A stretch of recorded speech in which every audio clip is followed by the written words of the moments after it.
And it matters because look at our community. Our community is diverse. Well, we want to be a reflection of our community, you know? And that's always been important to Sheriff when We he came want to in. look like the people we serve.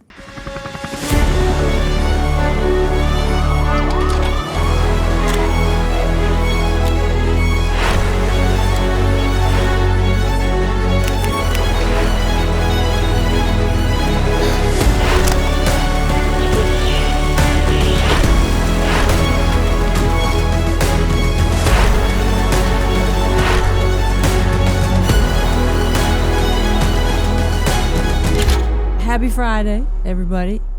Big, if you're into football, big game this Sunday. So I got to ask, what are our picks? What are we feeling? I mean, not a huge game, though. Do you? Because it's like, you know, nobody. I mean, I know it's Super Bowl, but like, I'm not a huge Seahawks fan at all. Not a huge Patriots fan, but New England definitely wins. 2 touchdowns, no doubt. Okay. Chief, what you think? Well, for the first time, I'm going to have to disagree with the sheriff. I am wholeheartedly going with the Seahawks. Okay.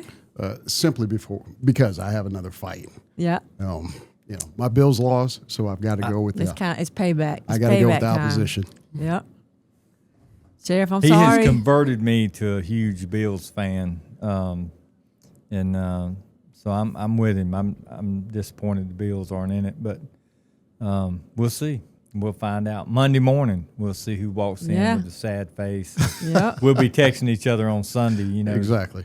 saying some things and fussing about what's happening. But I'm gonna have to side with Seattle, and only because I'm not a big. I'll put it out there. I'm not a professional football fan. I'm a college fan. You know, that's we're in the South. It's just, and you know, college football is turning into pro football, which you know that's a little discouraging. But the guy he's a linebacker, Derek Hall for Seattle. That's why I'm pulling for Seattle. It's just a little heart story here, but I don't know if you guys have heard it. But he was born premature, didn't have a detectable heartbeat, wasn't breathing, like terrible situation, and he's come from that to being college linebacker, like a success story. I'm all for.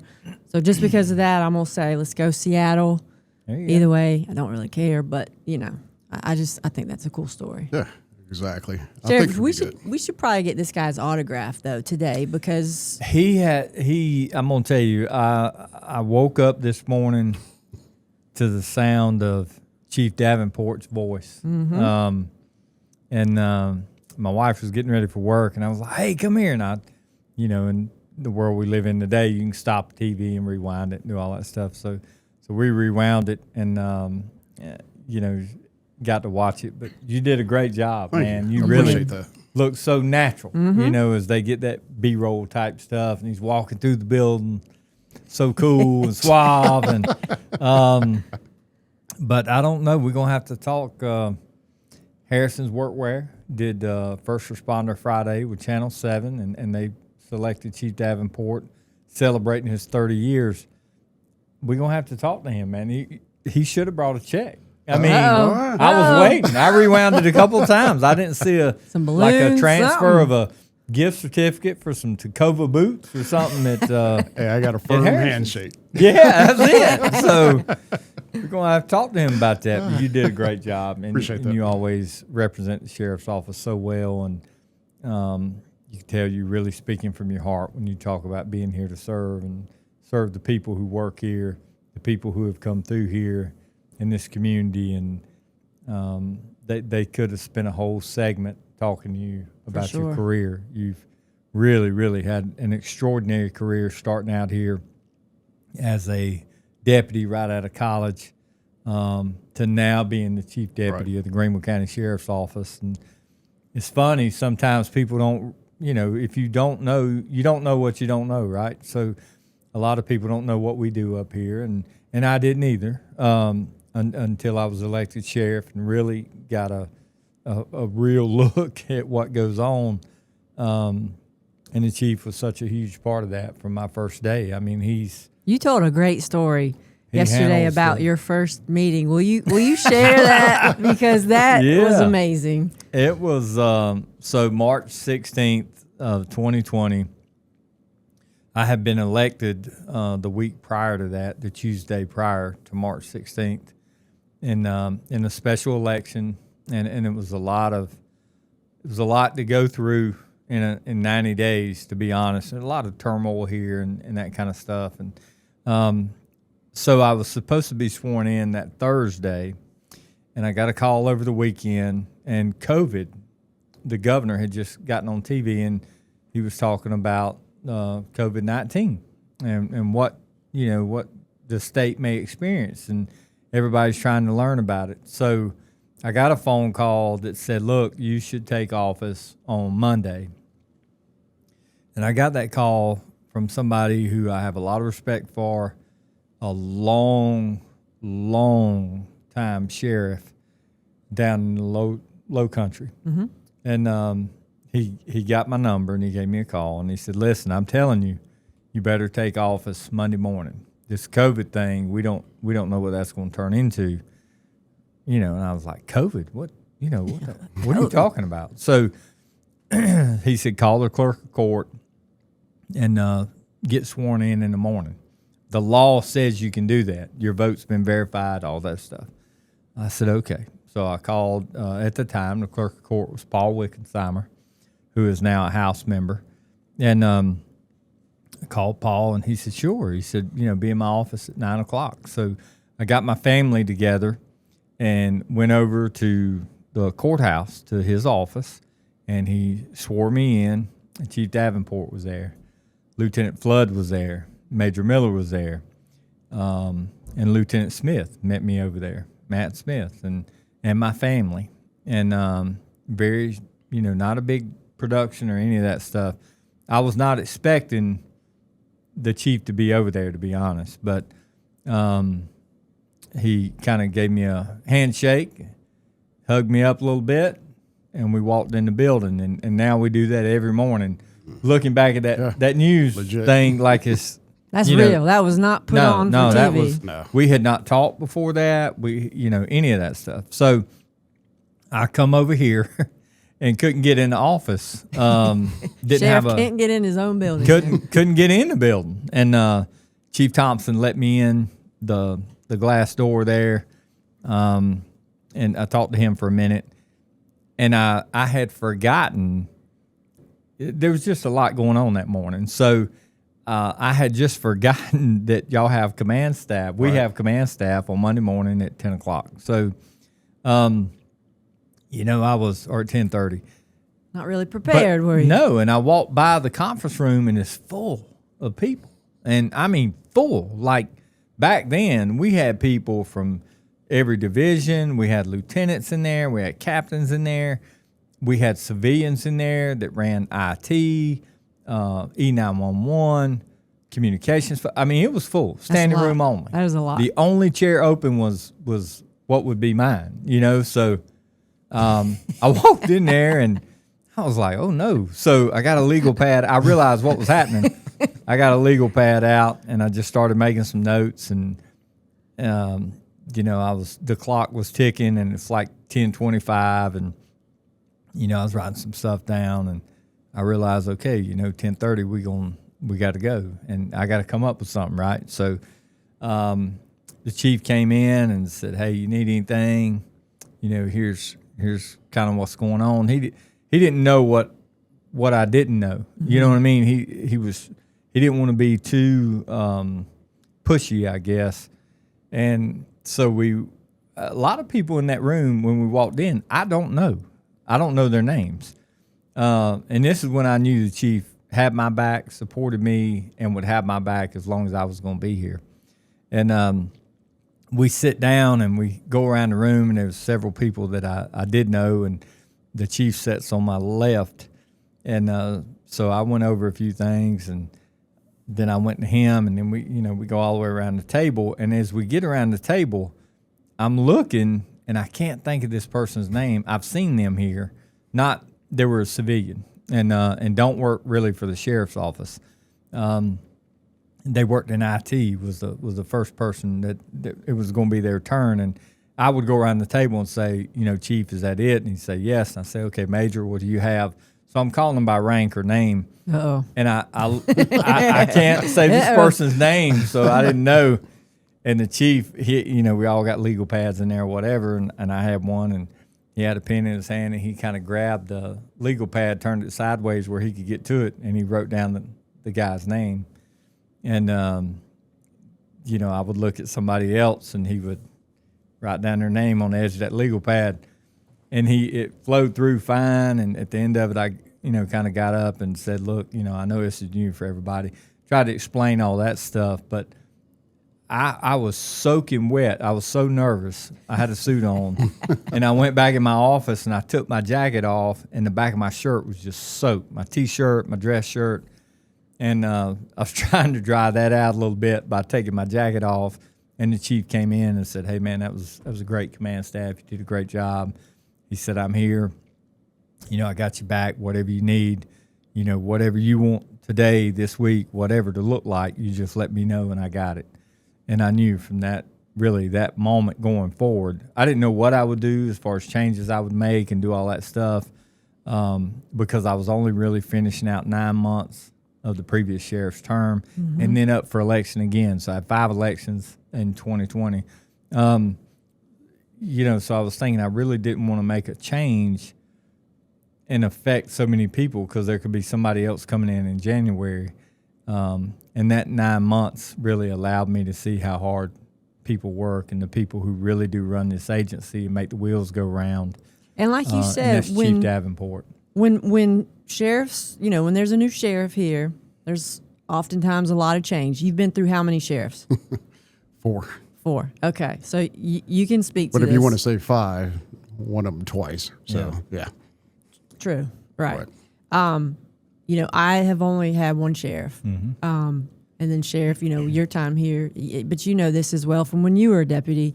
Things change when a new administration comes in, and a lot of times people in positions shuffle around. You might move some from this spot to this spot or down, up, over, however the sheriff chooses to build his command staff. And so you had been chief deputy before sheriff came in. Were you worried about keeping that position at all? I was worried about keeping a job. Which is the honest truth when there's 100%. change. We had a lot of conversations that first week, and the first one was with Chief Davenport, and he made it easy because he came in and said, hey, I just want to let you know, I know you got, you're new, you're going to make some changes. I'm here to serve the sheriff's office.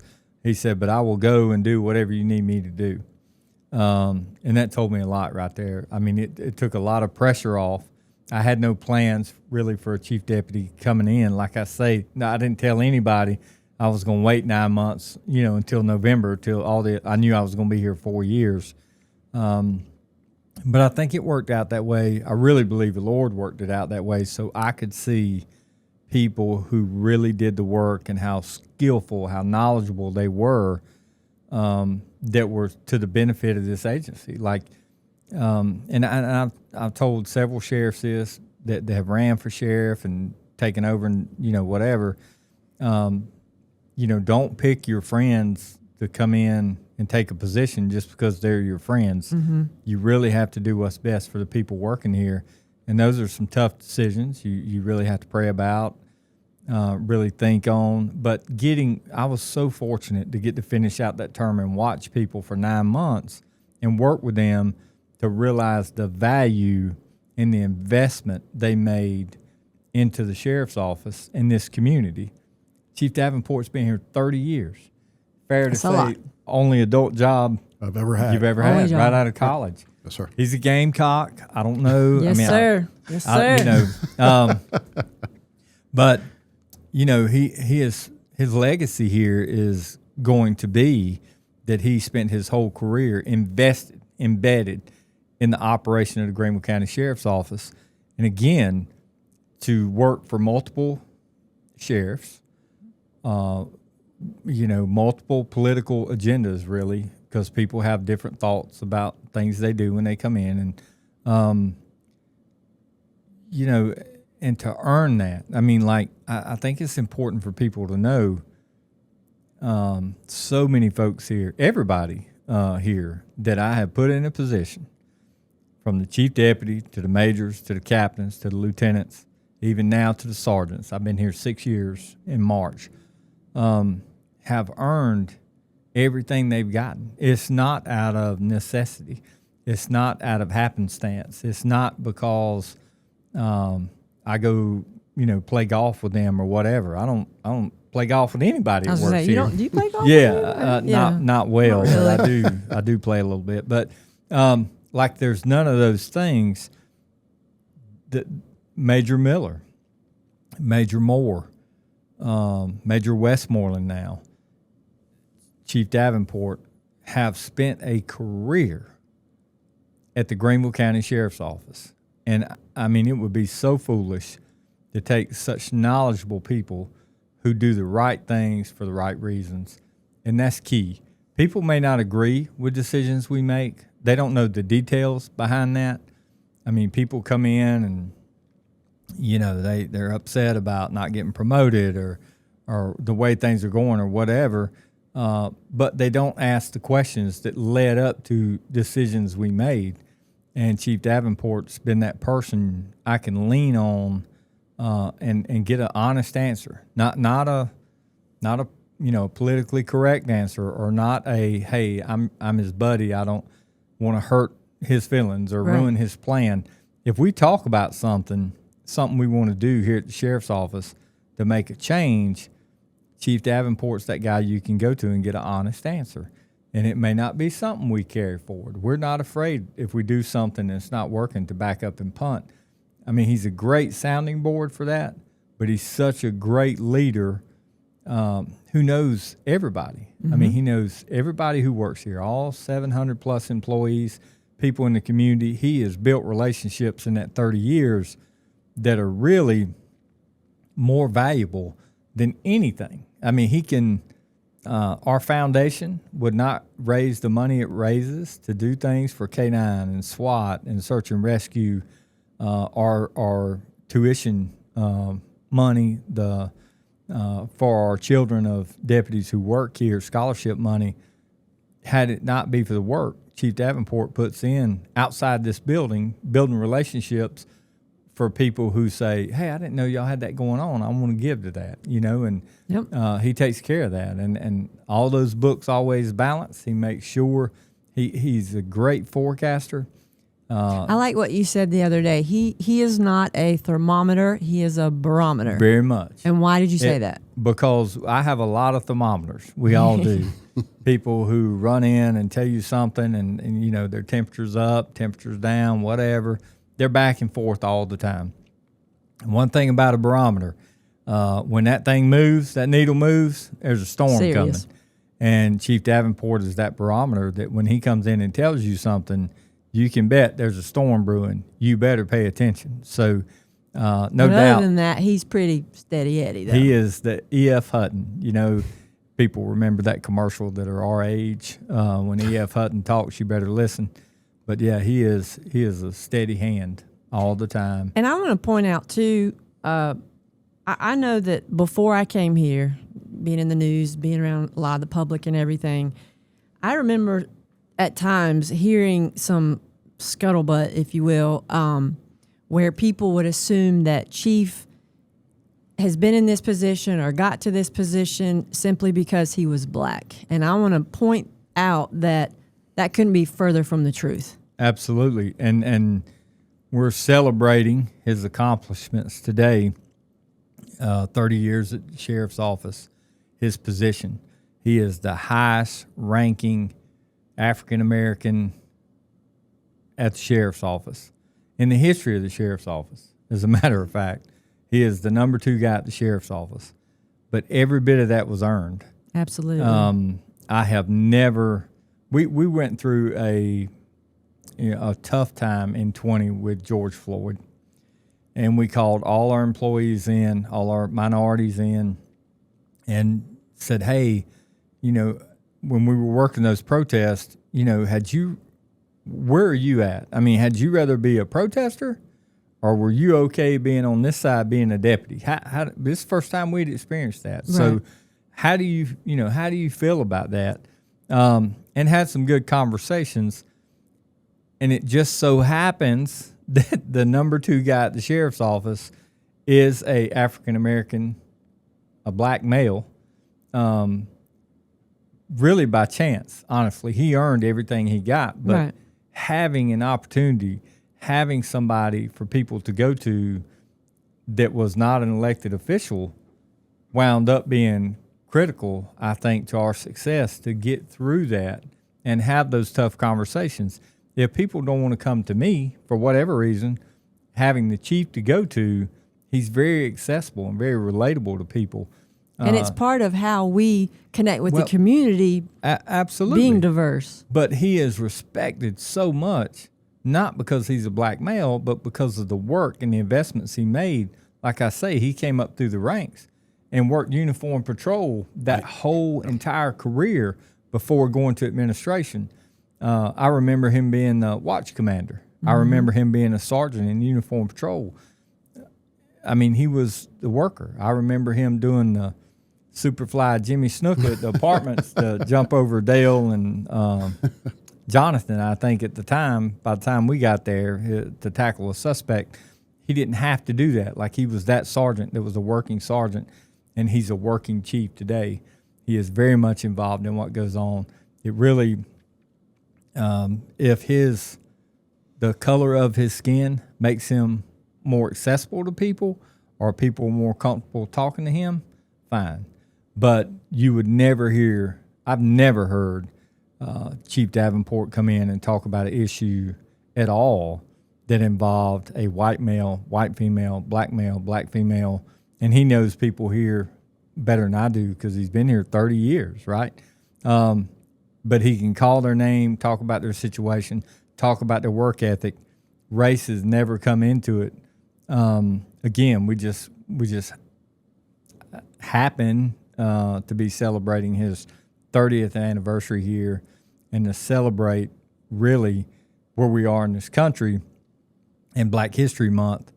I don't think there's a better guest person to have on here that represents everything good about the sheriff's office, everything good about making relationships, than our friend, my good friend, Chief Davenport. And Chief, I want to get into your story because it was inspirational to me. I think it'll be inspirational to others. I think it's interesting for people to know kind of how you even got here, and to take you through your story. We're putting you on the hot seat now. I want to start back. You told me one time about your one of your first most pivotal, impactful influences in your life. When you were a child, you had an accident happen. You were involved in an accident. You were injured. Tell me about that person and how that relates to where you are today. Well, first of all, I appreciate those kind comments. Those were on point, I got to say. Thank you very much for that. Appreciate you. That might be the end of the interview. I can stop now to be good. That's a wrap, clip, cut. We're done. But in any event, Carrie, when I start off saying this, I mean, it's genuine. It's from the heart. I'm a private person. I keep to myself. I do what needs to be done here at the sheriff's office because I enjoy where I work. This is something that I've wanted to do ever since I was a child. And a lot of people say that's kind of, whatever. People just say that. Yeah, because half the time it's not true. But I can say there was nothing else that I wanted to do, from a child. And as you mentioned, I had a child, I had an accident as a child, 8 years old. People that know me know what happened. It's nothing like super severe, but it was involved in an accident. I had to kind of take care of myself. I was doing something that I shouldn't have been doing. Uh-oh, now the truth comes out. Well, this was in Buffalo. It was some fireworks, basically. As a result, I did lose a partial, finger during this accident. I was, make it easy. I mean, it's not that big a deal now, but I was 8 years old, had a firework, decided I wasn't in school that day. I was home alone. I found it inside the house, which were, back at that point in New York State, they were illegal. So, any event, a child being a child, I found it, lit it, and then decided, wait a minute, I might get in trouble. So and you're still holding on to it. Yes. Oof. Tried to put it out in the sink, and little did I know, it was an M80. I didn't know that was fireproof. Well, waterproof. Oh, my gosh. So during that process, it it blew up in my hand. We didn't have a telephone, so I saw the after effect. I can still hear that ringing in my ears, but saw the after effect. So I was like, wow, let me go ahead and get dressed. So 8 years old. Let me just put this to the side. I Get my wasn't clothes dressed, on. so I needed, I got to get to a telephone. Brush so my what I teeth. did, I wrapped my hand up. Again, that's the grace of God, because there's no way I should have known how to do that. Wrapped my hand up, got dressed, walked out of the apartment, went across the street to a neighbor's house. Neighbor freaks out. She sees my hand and it's bloody and everything else. So she calls, the proper authorities. The authorities get there, and when they get there, a policeman comes up, picks me up, carries me over to EMS. That moment has stuck with me all my life. And that just, prior to that, I told you what I wanted to do, and that just boosted it from there. And you, in Buffalo, you've said many times that, you've told us the story. You grew up in the projects. Right. And you, as far as the influence of people that you would see, people that would come around, you had positive encounters with police. Yeah, where I lived, Fire. it was straight black. Only time you saw somebody white, obviously if you went to school or something of that nature, but coming inside the neighborhood, it would be the cops, firemen, and the mailman. So that was my interaction growing up. Never had any negative experiences, and I can't speak for everybody else because everybody has different Everybody has experiences. their own story, right? But with that bolster, and that just happened to be a white cop that picked me up that day and carried me to the ambulance.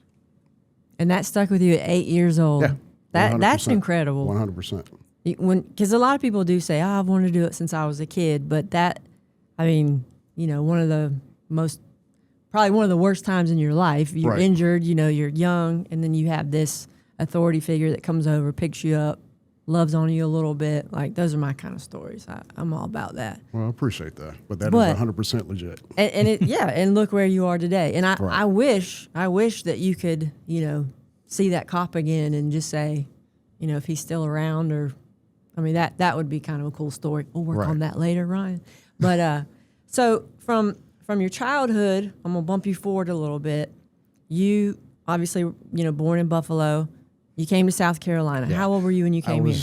God, I'll have to go back and trace right around college time. Okay. So I have to go back and trace that. But early age, I grew up in a single family home. My grandmother. That's who reared me from a child, my grandmother. At the point that I did lose that partial finger, I was still living with my mother, but my grandmother assumed control after that. Okay. And she was pivotal. Yes. In your upbringing. 100%. Anybody that knows me personally knows that's my figure right there. That was your strong. Yes. Yeah. Yes. Unfortunately, I lost her a few years back of cancer, but that's pivotal. She represented what was right, did what she needed to do. Didn't grow up, no kind of silver spoon whatsoever. We made it, survived it. We're here now. But with that being said, having a role model like that, like I said, never had much contact with my father whatsoever. Knew who he was, have conversations, see him every so often. But grandma was it. There was one person doing what she needed to do to make sure I was successful. And the way you talk about her, it makes me think of you and how you are here with deputies, because you've told me like she was a no nonsense parental figure. Yeah, she didn't like play. you wouldn't do things because you knew she'd whop you upside the head. 100%. Not but I that never you would tested. hit. Yeah, you don't test grandma. No, I never tested that Not theory that you would whop because- deputies, right. but you have that same approach. Right. It's the do your job and do it right. Right. It's simple. Yeah, I'm not super loud or anything of that nature. Like the sheriff said, I'm just kind of even keel. Mm-hmm. There are a few things that get me upset. Somebody lying or this or that kind of takes me to the next level. But back to her, just having her as that influence and seeing what she did. I come from a huge family. I saw what she used to do to some of my cousins, so I wasn't going to touch that theory. You weren't going there. So no. And I honestly have to say, never had to correct me, never got a spanking. Were you the perfect whatsoever. child, Chief? No, I was the fearful child. Okay. You were the smart child. You knew what buttons not to push. Oh, exactly, 100%. So she helped, obviously, get me out of a situation that she didn't think I needed to be in. So hence, me paying full homage to her, wanting to do the right thing, enlisted in college. I was like the third person in my family to graduate from college. And this is one of my favorite stories about you. You going to college, No one paid for you to go to college. You didn't have all these scholarships. You didn't have, full ride. You worked how many jobs to put yourself through college? 3. 3 jobs to put yourself through college. Right. That's impressive. Well, it needed to be done. When it came time for college, she looked at me and she said, baby, basically, this is all I have. I said, don't worry about it, Nana. I'll make it work. But the sweet story, and I don't want to get you emotional because I know how you feel about Nana, but when it came time to get in your class ring, she wanted you were like, no, we're paying for school. Tell that story. I want you to tell that story. 100%. I knew what the budget was, what we had, what we didn't have. And I didn't want to put any more added pressure on her. I didn't have it because I was trying to manage what I was doing there at school. And for her to call me up one day, obviously there was no cell phone. That's right. So you sit in your dorm room, wait for a call, or you make a call or something of that nature. And she basically says, hey, I got something here at the house. I want you to get your class ring. And I'm telling her, no, I don't need a class ring. It was probably like $400. I mean, that was a lot back then. That's a lot, yeah. I don't know what these rings cost now. I'm sure it's probably triple that. Scared to know. But, she was insistent upon me getting this class ring.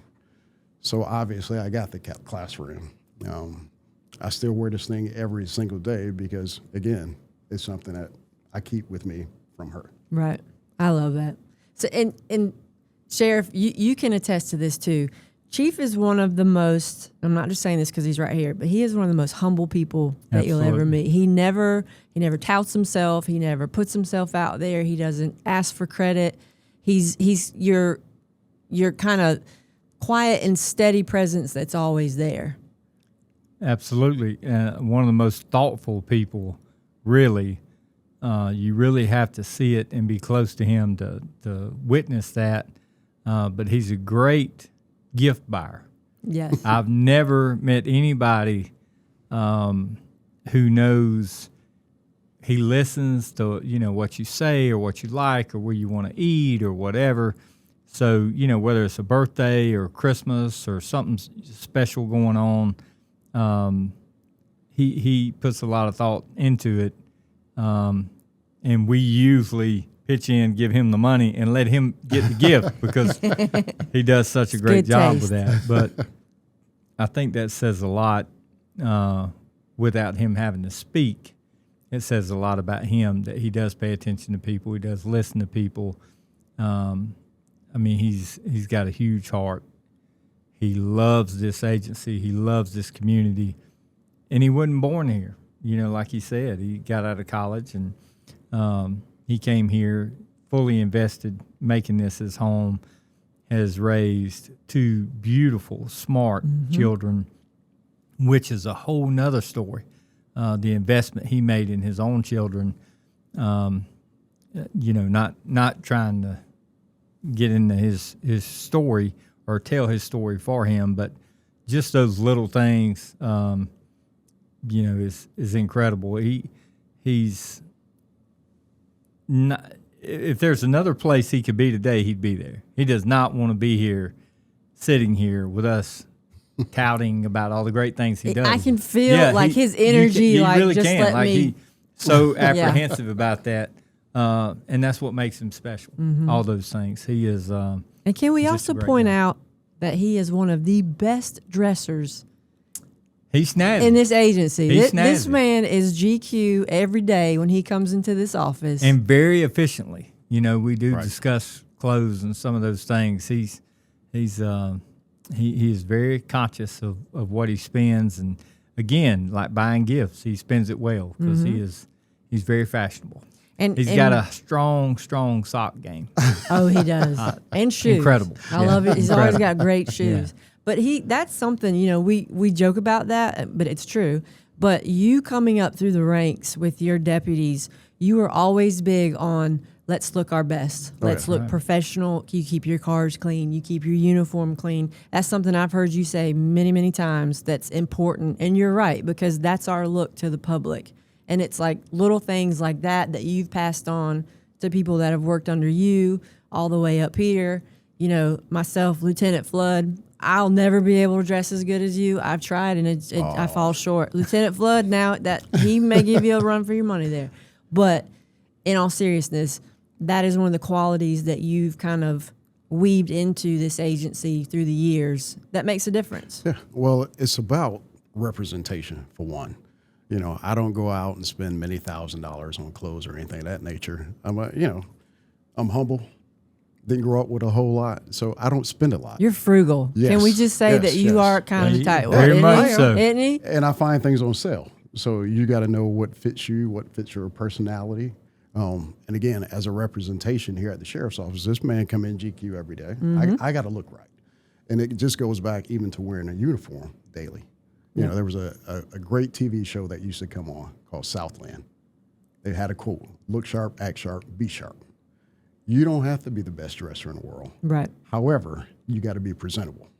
And people respect you. They look at you. They're going to look you up and down, you know, from it being some kind of function that you have to go to, whether it's just out doing that or being out on a call. They're going to size you up by the way you look. Mm-hmm. And if you look like a slob, they're going to treat you like a slob. Right. You go in, act like you know what you're doing, look presentable, you get treated totally different. And that's got me out of situations, you know, being at the bottom end of the county or the top end of the county. I'm the only one there, but if I come right, I'm respecting you, I look right, you're going to treat me different. I can guarantee you that. I've heard stories about you out when you were, you know, deputy and when you were sergeant. You have this unique ability to be able to talk to anybody. Doesn't matter what part of town you're on, west side, east side, south end, doesn't matter. And we've seen that here, you know, different people that come through the office, how you're able to connect with people. One of the best stories I've heard about you, I'm going to share it, and I hope she doesn't get mad at me for sharing, but Lieutenant Peoples, sorry, Lieutenant, she had a great story one day. She was, I think, fairly new. She was a young cop. She was dealing with a very irate community member that the conversation wasn't getting anywhere, and she was trying to de-escalate, and the lady was getting more upset, and yelling, and she said, next thing you know, here comes Davenport to the scene, walks up, very quiet, very nonchalant. She said he looks at her and says, go ahead, I'll handle this. So she walks away, and she's kind of amped up, like right. I couldn't fix this, you know, and so she's walking away, but she looks back at you. She said, I never even heard what he said. I could see that he was talking to the woman, but you could see the woman come from this down to this, and like you never even broke a sweat. And she was just amazed at how well you just walked into this scene and were just able to just put the fire out like nothing. And that's happened time and time again. Like I've heard multiple stories from people about, you know, especially when you were sergeant, right? You going above and beyond, coming there for your deputies, doing things that sometimes sergeants don't have to do. Right. You know, by the book, they don't have to, but you would step in and you would, you know, get in there with them shoulder to shoulder. And that had a lot of people gain a lot of respect for you. And, you know, I'm sure you have stories. And he does that today as the chief. You have an employee come in and, again, their temperature's turned up and you know, they're upset about something. He is a great connector. And I think it all comes back to those relationships that he has built over the years of trust. And people can come to him, and he a lot of times will let them vent and talk. And then when he gets ready to speak, it's always very calm, very direct. And it brings them down to a temperature where everybody can communicate and understand what we're trying to get to. He does that in command staff. He, you know, when he presents something, whatever it may be, it's very direct. It's to the point. It's not overdone. He has certainly got a gift when you talk about connecting with people on their level. He meets them where they are. And, but can I say too, though, we got to bring the other side of this. He also has the most incredible RBF. Before I knew you, when I would come and talk to the sheriff's so nice, love the sheriff, I'd see you and I would walk the other way. Why? Does he not have a natural scowl to him? Not really. It's not a scowl. It's a serious. Yeah, he's a thinker, you know. So when the chief's, he's got a great smile and, you know, he's a great appearance. He was talking about that. Very friendly when he starts talking. When he's not talking and he's thinking, he's evaluating the room, kind of sizing up the situation. It's intimidating. He is he can look very intimidating. It's not on purpose, Gary. Yeah. It's just deep thought. I'm just saying, before I met you, when I would come over here, I would always hope that the newsroom would say, talk to the sheriff. Please don't make me talk to the chief. He just, but you know what? I say that jokingly though, because after getting to know you, you are one of the nicest people that anyone could ever meet. Absolutely. So, your years on the road, you had to have that presence, and I'd hate to be on the other end of that, not knowing you. Well, but this morning, for anybody who didn't get to see it, the First Responder Friday episode we talked about, there's a picture in his office, and they used that picture of a Chief Davenport from 20 years ago, probably. Yeah.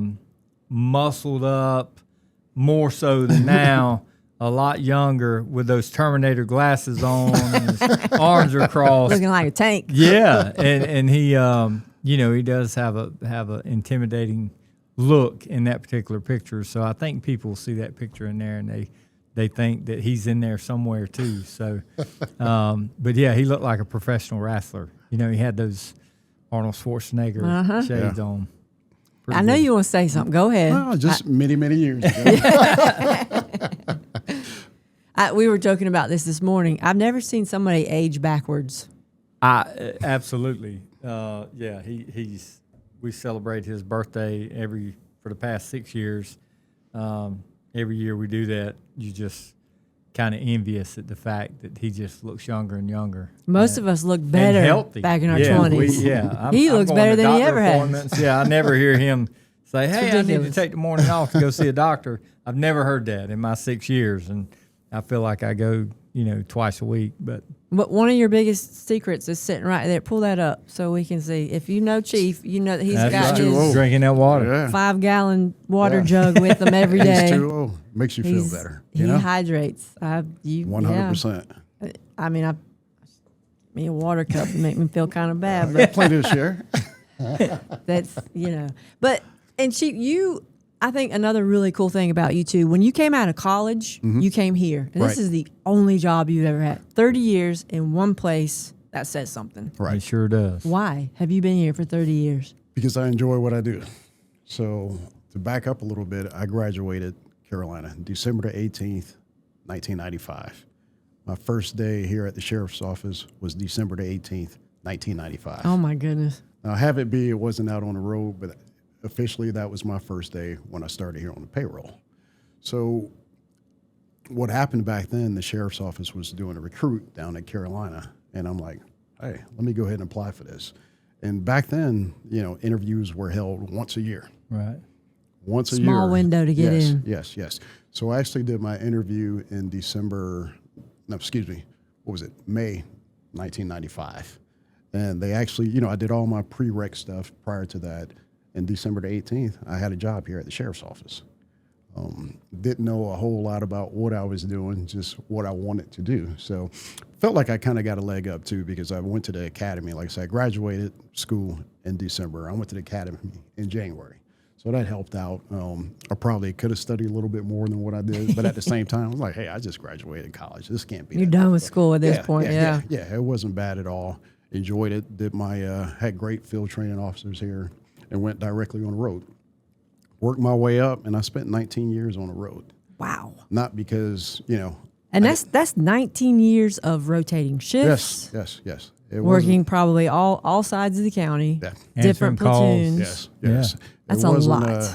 It wasn't easy. I got accustomed to it, enjoyed the people that I work with, enjoyed the people out in the community. And when you have it like that, it makes it go by easy.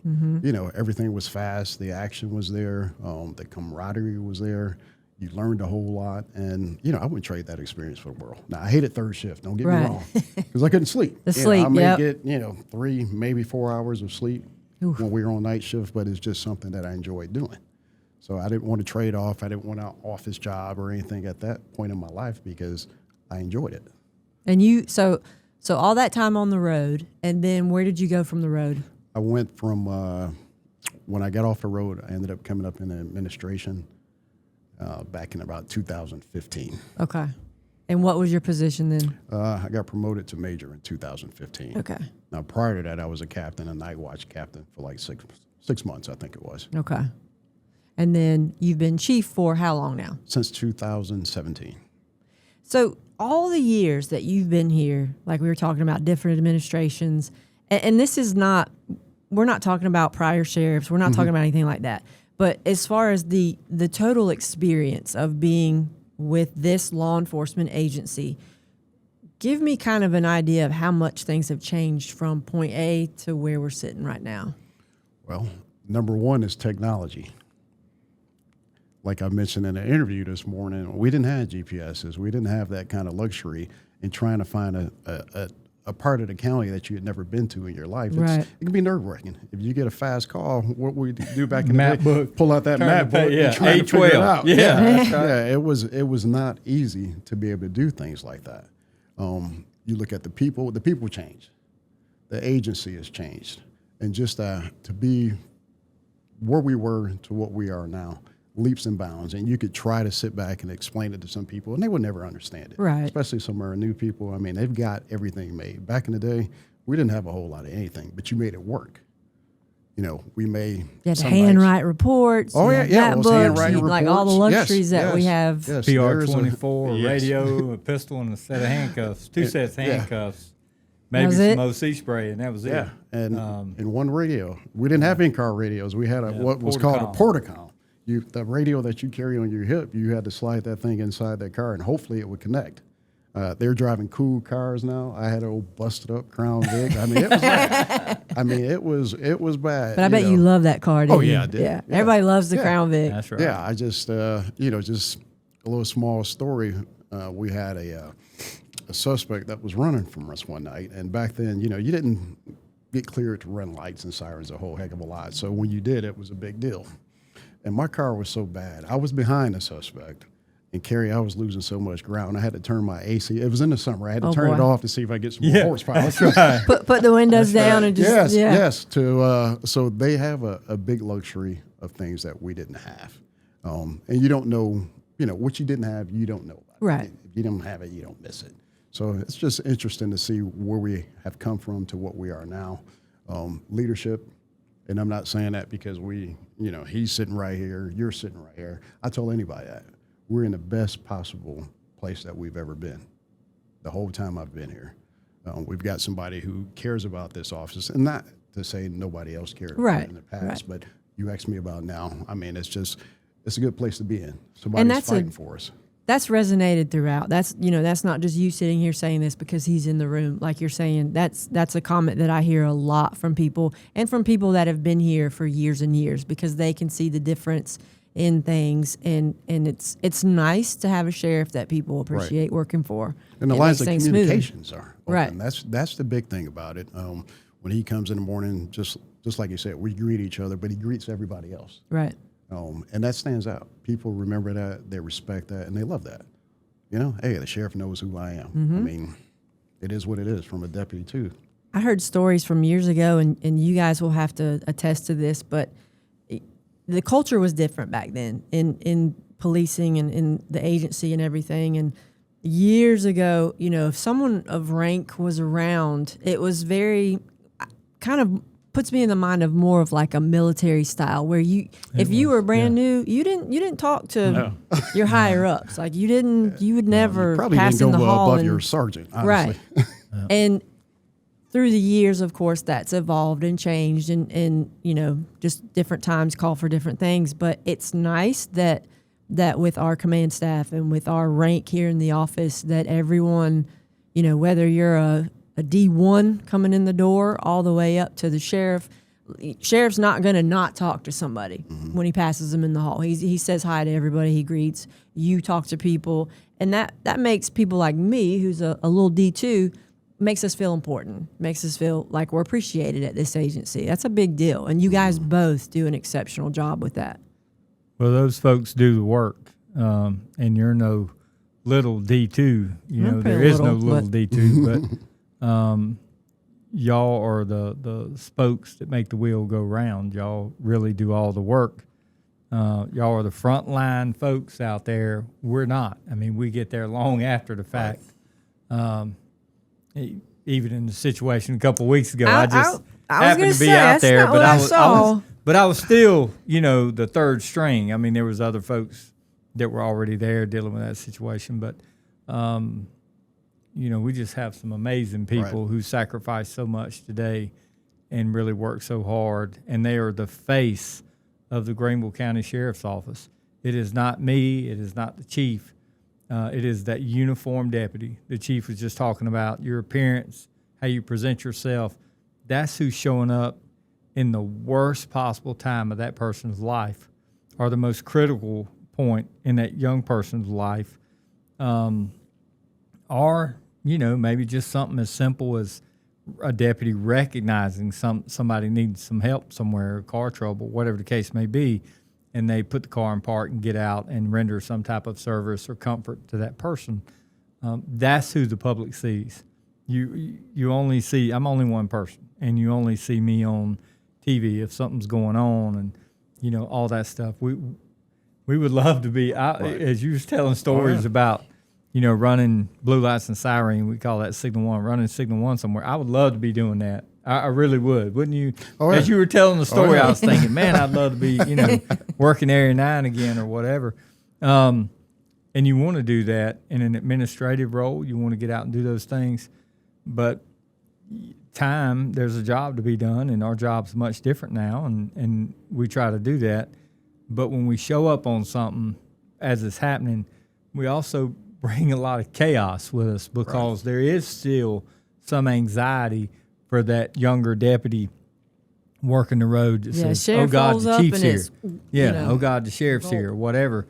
And it may change how they do their job, bringing that anxiety when they know how to do their job. That's why they're out there doing it. And we certainly try to encourage them and want them to know, you do your job. You do you. We're just here to help and support you.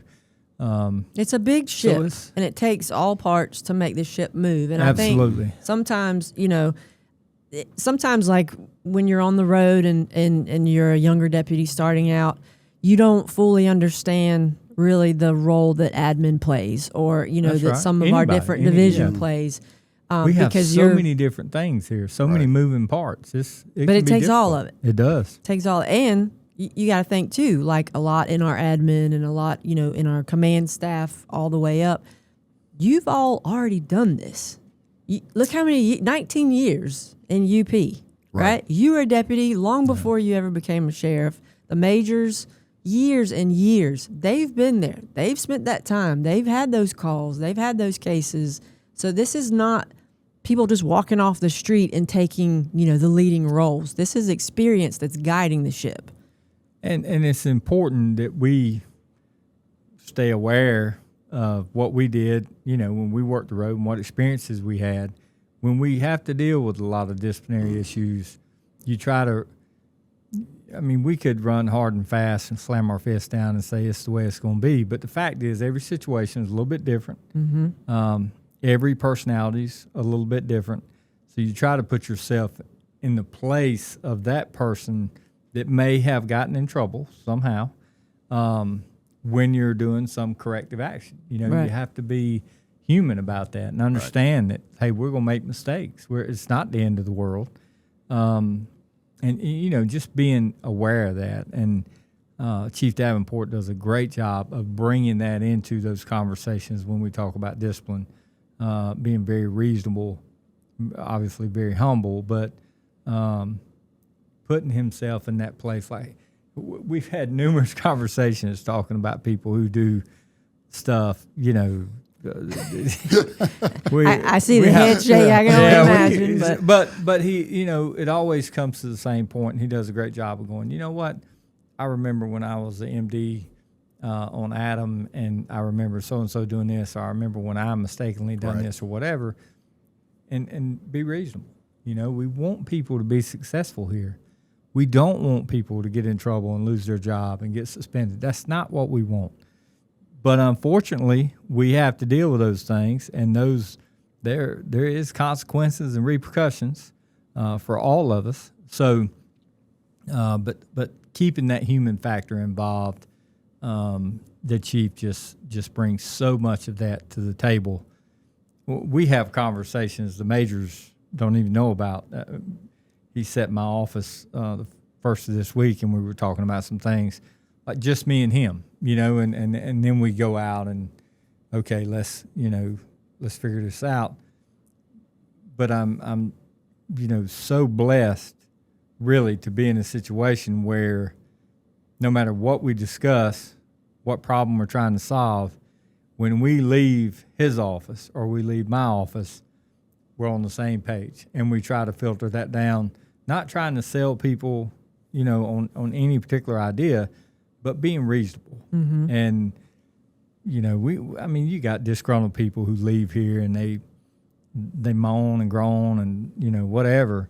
When the fact is, if you look back over things we've had to do with that person, that particular situation, we've been more than reasonable. Right. I mean, we've been, we want to create a place where people can be successful. And we want to train the next chief deputy. We want to train and get ready for the next sheriff of Greenville County from this agency. And that's important. And we always try to keep that in mind. We know we're not going to be here forever. I mean, it's great. It's fun. But, change is coming at some point. We want to have this agency prepared for that.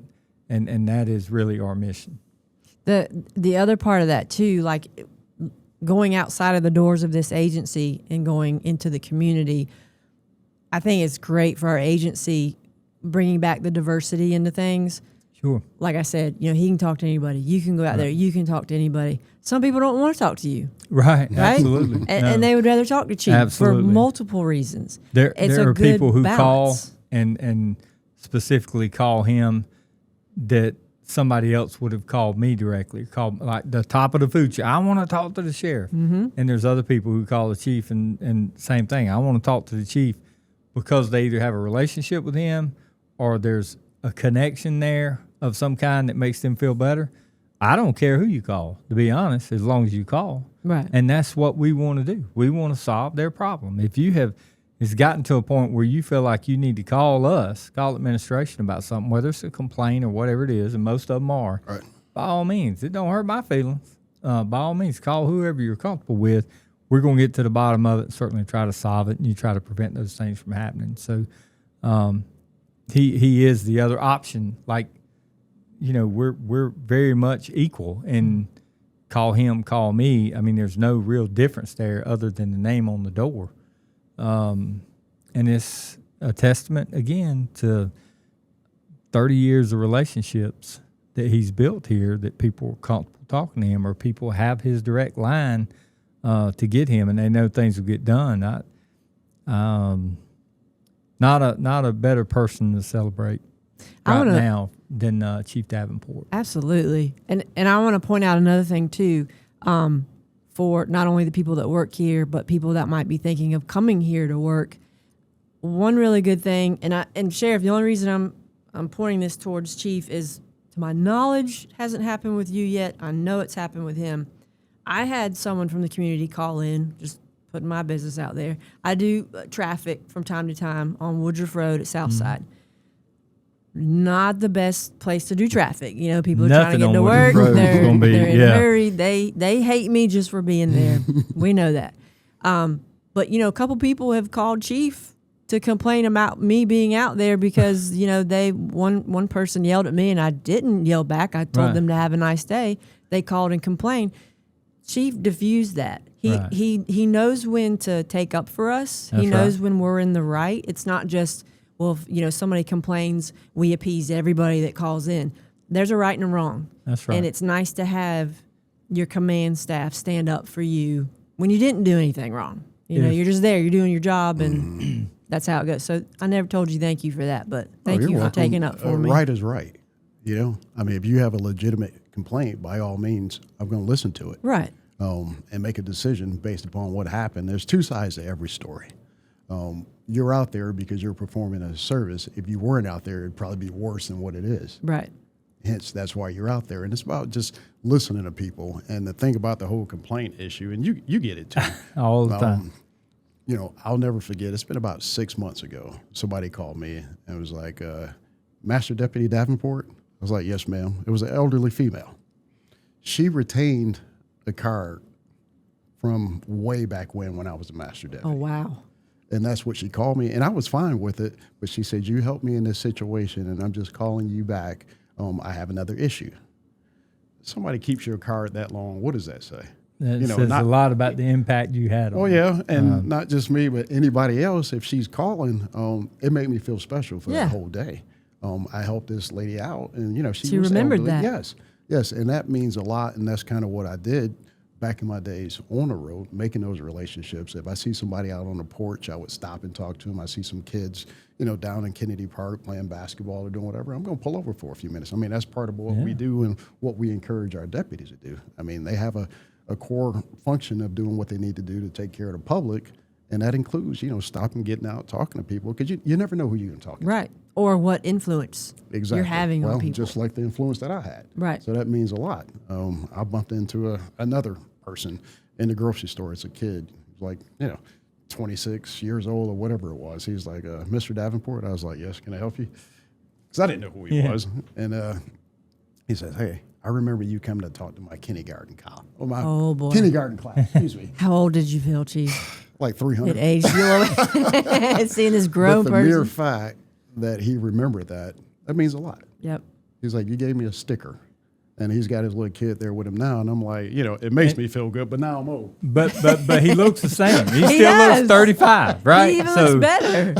It's amazing. But just having those kind of experiences, it means a lot. And like I said, I love the uniform patrol. That's why I stayed there so long. Chief, what would you say, kind of going back to Black History Month, especially for people that look at our agency to come and join, if they are Black, what would you say to them as far as if they had any apprehensions or any worries about coming to this agency? From your experience, what would you tell them? Come and see what we have to offer. Don't hesitate simply because of what you've heard, what you think you know, or what you think you've witnessed. If you come in with that open mind, and I'll be frank, I mean, when I came, I was the only Black person on my platoon. But I was not here for that. I was here to serve this community because I love this community. Otherwise, I wouldn't still be in this community. Right. Come on in. We're more diverse than what we've ever been. The whole time that I've been here, whether it be, Black, white, Hispanic, whatever, we are diverse. We're a diverse agency who are trying to, increase our numbers if we can. I don't want people to hesitate because, that's not a good profession to have and this and that. You got to do this because you got to want to do it. And it matters because look at our community. Our community is diverse. Well, we want to be a reflection of our community, And that's always been important to Sheriff when he came in. We want to look like the people we serve, for sure, and to kind of tear down that barrier, if you will, to make people comfortable to talk to law enforcement. We just had a conversation yesterday about, we have a community action team here. Their specific responsibilities to go out, do community projects, make connections, work problem areas, all those things. But every deputy here that puts a uniform on is a community deputy. Every deputy here, the culture we want to create here, and we have worked on and we continue to work on, is for every deputy to represent law and order, connect with the community, and be relatable. Be approachable, and solve people's problems when you can. There's some problems we can't solve. We understand that. But be approachable. If race plays a factor in that for people, for citizens, so be it. Our deputies should certainly know that if somebody is more comfortable talking to someone that looks like them, step back and let that person talk to them. Don't try to bow up and be like, no, I was the first one here. You're talking to me. I'm asking the questions. You're not going to get very far doing that. So you got to meet people where they are, for sure. And it's not just a race thing. I've been on calls where people feel more comfortable. Male, right? Absolutely. Because I'm a female, it has nothing. Yeah, it could simply be your appearance, how you look. Maybe they're intimidated by your size. Some people like short, spiky blonde hair. Some people very much do. So is that a joke, Carrie? Is that a joke? Yeah. I'm sorry. And some people still think, you work with the news media and they watched you on the news and they feel like you were in their home on their TV and that they're more comfortable speaking to you. We should all take a step back and allow that person to do it. Let's get to the root of their problem and provide some solutions. And the second part of that is, and the chief does great at this, we got so many folks who do, is give people your time. Don't rush through. If you've been called out to a problem or you recognize something, don't rush through it just to get to the next one. Don't check the box and roll. Yeah, give people your time. Find out what's going on. And most of the time you'll find, in my experience, people will tell you what the solution is. They just need you to confirm it because you don't know their family situation. You don't know what's going on. You don't know all the details behind why you're there. But if you talk to them, you give them time, you let them speak, most of the time they will tell you what the solution is they're looking for. And if it's reasonable, then you try to facilitate that. But giving people your time is so important. I mean, you couldn't have said it any better, Sheriff. And, we joke with you about today being your day, but even though it's Major Miller's birthday, we need to say it's every day is this guy's day. Every day is this guy's day. I mean, yeah, he's always smiling. It is your day, and I'm glad that WSPA picked you for this edition of the First Responder Friday because you do have a great story. Yes, and he does. For people to get to know you and to know your service here and the time you've put in, you're a great guy. Thank you. And without the badge, you're a great guy, Chief. And he has written a great story. Yes. And certainly we don't have the ending at all for Which that we don't story. want. We don't want it. But I mean, for him to tell his story, you have written a great story. And again, truly one of those people that will leave a legacy here, not only at the sheriff's office, but in this community. And I'm so thankful that you've made it 30 years and you've had such an impact. But I'm so thankful that you're staying. Right. Thank you for hanging in there. We need you. And I value your commitment to the people here and admire it. Thank you for all you've Appreciate done. that. You got about another, 20, 30 years left, you think? I mean, We'll look see. at him. Yeah. If 30 anybody more. could, he could with this Yeah. water jug Absolutely. here. Yeah. And again, to be somewhere so long, that means a lot to me. A lot of people don't realize that, but we spend more time here than we do with our own Absolutely. family. And then carry it home, Yes. whatever's going Yes. on. I mean, I'm answering the phone, night shift or something going on. You're on that same thread. Consistently. You're on the Yeah. same consistently. call. And people don't realize how much time we actually put in to do what we need to do. I want to also say I didn't recognize some of the people who, from this agency got me into where I'm being. Okay. And I really do appreciate the leadership that I've had in the past. I've had some great, starting up at the top, the contact that I've had with master deputies as well as sergeants, lieutenants, and on up the ladder. I mean, that meant a lot. I mean, otherwise I wouldn't even be here where I am. It took somebody to recognize what I did and how I did to get me where I am. And I am super, super appreciative. I got a text from one of my lieutenants this morning, Griff. Yeah. And I appreciate that The guy Rev. so much. Yes, the Rev.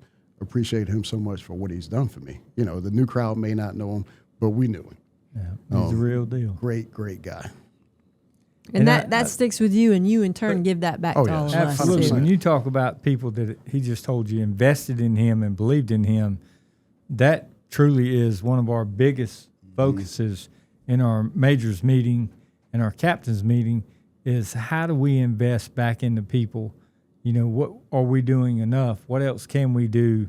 Again, we're training the next chief deputy and the next sheriff and the next captains, and we want to do it the right way. Our families live in Greenville County. Long after we're gone, we want what's best for them, and you really do want to be an agent of change in a world that's changing all the time. How can we make Greenville as safe as possible, but the best place to live, the best service we can provide, that every deputy goes out and represents every day, and they do such a wonderful job. Agreed. I mean, we got some amazing We have people. great people. We really do. And to have so many people, over 600, and civilians too, everyone included Right. under that umbrella. Like Absolutely. we have great people. And that's the message we try to relay to people. If you could just come inside the building, ride with folks, talk to folks, is more than obvious what a tremendous group of people work here. And I mean it from the newest person to the most senior person here that invest, and the people who have come and gone before us that have retired or some's passed away. You know, we really do stand on the shoulders of giants that allow us to be here today.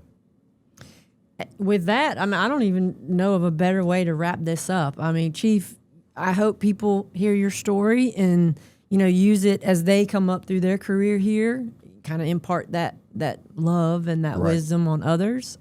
Thank you for coming here and telling it, because it was like pulling teeth, because you don't like cameras and you don't like the spotlight. He's loosened up, though. He's done great. He's done great.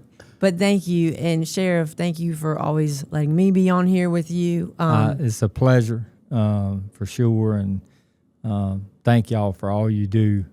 And again, thank you, Chief, for all you do, appreciate helping us be successful.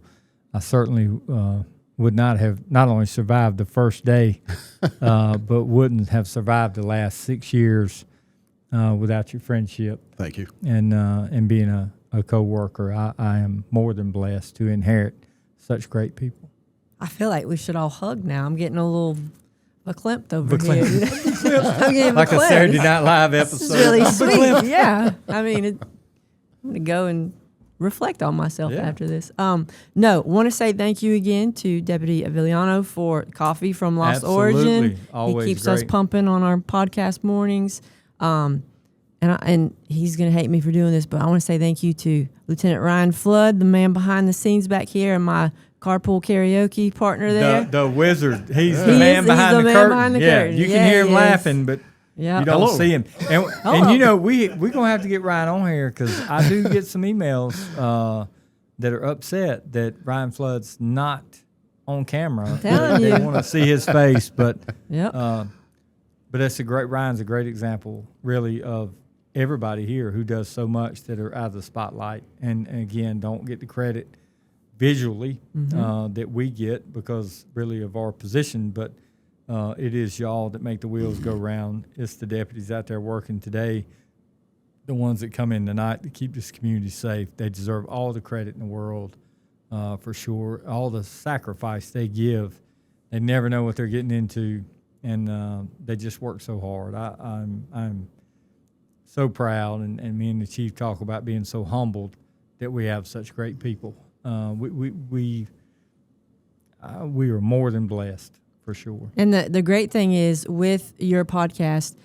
we are going to be highlighting our divisions. We'll be having people come on to teach, you know, the community more about what our different units and divisions do. So that'll be neat, because you know, you look at a big agency, but you don't know all the cogs in the wheel, as you said earlier. Like, so we wanna be very transparent about that and educational about it, and give our people some love too, because they do a great job. We want to highlight them. We want the public to know how hard they work and what goes on behind the scenes. And I know you go out and get some footage of people working, and I don't know how that would work here, as you know, but maybe linking a video as we talk about ICAC or, you know, DEU or whatever the case may be, you know, research those things and see some stuff that goes on. Y'all do a great job on social media of putting things out there that is really community service related. All the drug arrests, we highlight some of those on there, you know, but for people to understand, that's just a snippet. That's just a small snippet. That's not even a whole day's. All the domestic calls they answered, you know, the homicides we worked, the deceased bodies, you know, all the things they see right now as we're filming this podcast. Somebody is out having their worst day, and the deputies at the Greenville County Sheriff's Office are prepared to go out and deal with that. So to highlight that is certainly our purpose, is to get information out. And so far, I mean, I hope this has been a great way to do it. I know there's some, you know, council people that probably think we took jabs at them or whatever. That's certainly nobody's intention on past podcasts. We're just getting information out on our side, and this has been the most successful way to do it. So as people complain about, maybe the budget issues or whatever, all I can say is at least we know you're watching the podcast. You know what I mean? Because so we'll see if they're watching this one. If they get to the end, we know they watched it all. But and it's information sharing. I mean, last time I forgot to remind people, this was on me, about your email, Sheriff Hobart absolutely at gmail.com. If you have questions, if you have topics that you would like the sheriff to really dig into, email them. You check that email. We've answered several questions people have had, and some people have sent in ideas for topics, and that's awesome. I mean, continue to do that, of things we have upcoming to cover, about how we deal with the catch predator type stuff and ICAC issues, human trafficking. People have asked questions about that. So as we get into talking about different divisions at the sheriff's office, different teams here, we will prepare that and share that and bring those folks on, like you mentioned, and let the experts tell you what we do, because they are truly the experts in their field. So, with that being said, make sure if you subscribe on Spotify, keep listening to Sheriff's Roll Call. Like before, the links will be posted to YouTube. If that's your preferred way of watching it, we'll post that there. But just keep checking back in, because we promise to keep bringing good content and things that you'll want to hear about. So, Sheriff, thank you again. Chief, you're the man, Chief. Absolutely. There's nothing else I can Appreciate say. that. We love you to death here. Love you too. We appreciate you. Thank you. Yes, sir. And we'll see what happens on Sunday when That's Seattle right. wins. Go Patriots.